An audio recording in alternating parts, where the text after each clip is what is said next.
जनाब असलम बुतानी साहब सवाल पे पूछें। स्पीकर, बात ये नहीं है जो पार्लियामेंट्री सेक्रेटरी साहब ने कही है। मेरा जो पॉइंट है मैंने रेज किया कि फेडरल गवर्नमेंट ने ये कहा है कि हम रिकोडिक के एसेट्स को बेचकर पाकिस्तान का कर्जा उतारेंगे। मैं ये कह रहा हूं कि क्यों बलूचिस्तान के ही वसाइल हैं कर्जा उतारने के लिए। इस पे मेरा एतराज है, उस तरफ तो वो आ ही नहीं रहे। जनाब स्पीकर, इस पे मैं एक तफसीली करूंगा ताकि हमारे बलूचिस्तान के लोग भी सुने कि क्या नाइंसाफी हो रही है।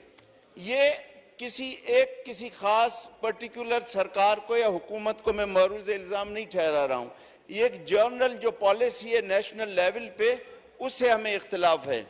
जनाब स्पीकर, दुनिया में जहां भी वसाइल जिस मुल्क में होते हैं, जिस खिते में होते हैं, वो मुल्क तस्वुर ये होता है कि वो तरक्की करेगा, वहां खुशहाली आएगी।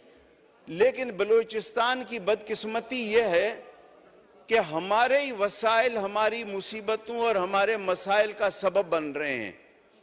आप कहां से शुरू करें? 1952 से गैस निकली बलूचिस्तान में, 40 साल तक 1990 तक बलूचिस्तान की गैस ने पूरे मुल्क को तरक्की दी। लेकिन आज बलूचिस्तान के 10% हिस्से पे भी गैस नहीं है। जनाब स्पीकर, उसके बाद सेंधक का प्रोजेक्ट है। सेंधक बलूचिस्तान को क्या मिला? सिर्फ 2%। 48% इस्लामाबाद और 50% चाइनीज, हम सिर्फ 2% पे। जब 18वीं तरमीम में ये हमारे हवाले हुआ सेंधक, फिर उस पे 5 साल का एग्रीमेंट मरकज ने कर लिया। जनाब स्पीकर, गैस हमसे गई, सेंधक हमसे गया, फिर हमारा समंदर साहिल जिसके नाम पे सीपैक आया, हमें यह कहा गया कि बलूचिस्तान की किस्मत बदलेगी। अभी तक तो बलूचिस्तान की किस्मत नहीं बदली। लाहौर में, मुल्तान में तो मेट्रो चल रही है, कराची में तो ग्रीन लाइन चल रही है, पता नहीं कहां कहां बिजली के कारखाने लग रहे हैं, लेकिन हमें तो कुछ नहीं मिला। अब जनाब, हमारे पास आज भी 12, 14, 18 घंटे बिजली की लोड शेडिंग हो रही है। जनाब स्पीकर, आपको पता है इस वक्त बलूचिस्तान की सरजमीन पे 2000 मेगावाट बिजली पैदा हो रही है और बलूचिस्तान की ज़रूरत 1200 मेगावाट है। अगर 1200 मेगावाट मिले तो बलूचिस्तान में 24 घंटे लाइट होगी। लेकिन जनाब स्पीकर, हमें 600-700 मेगावाट्स मिल रहे हैं, 12-14 घंटे हमारे पास लोड शेडिंग हो रही है। क्यों? जब हमारे पास कारखाने हैं बिजली के तो पहले हमारा हक है। अब रह जाए कि हमारे पास रिकोदिक रह गया है। रिकोदिक हमारा जो खजाने हैं सोने के ज़खायर, ये दुनिया के 2nd लार्जेस्ट हैं। ये हमारे बलूचिस्तान की खुशहाली की ज़मानत है। हमारे नौजवानों का मुस्तकबिल इससे वाबस्ता है। अब फेडरल गवर्नमेंट ने ऐलान किया है कि जी रिकोदिक के ज़खायर बेचकर हम पूरे मुल्क का कर्जा उतारेंगे।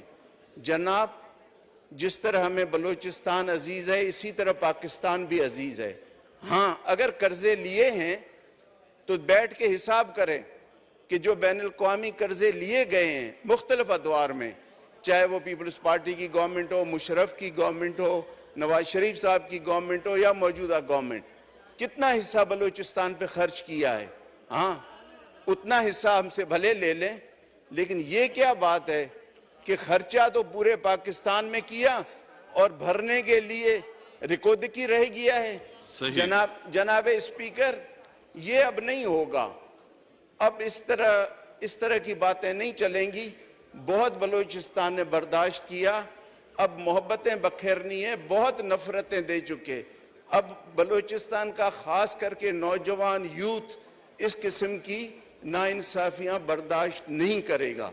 तो मेरी तो आपसे गुजारिश है कि आप जिस मनसब पे बैठे हैं, बलूचिस्तान के अवाम की बदौलत आप इस कुर्सी पे बैठे हैं, और हमारे और जितने यहाँ 20 MNAs हैं, हम सब पर फर्ज है कि हम अपने तहफ़्फ़ुज़ करें, मुफादात का तहफ़्फ़ुज़ करें, अपने सूबे का तहफ़्फ़ुज़ करें। और बलूचिस्तान इतना लावारिस नहीं है और न बराए फ़रोख्त है कि हर चीज़ बलूचिस्तान की बेच के कर्जे पूरे करें, इसकी कभी इजाज़त नहीं दी जा सकती। बहुत शुक्रिया। बहुत शुक्रिया।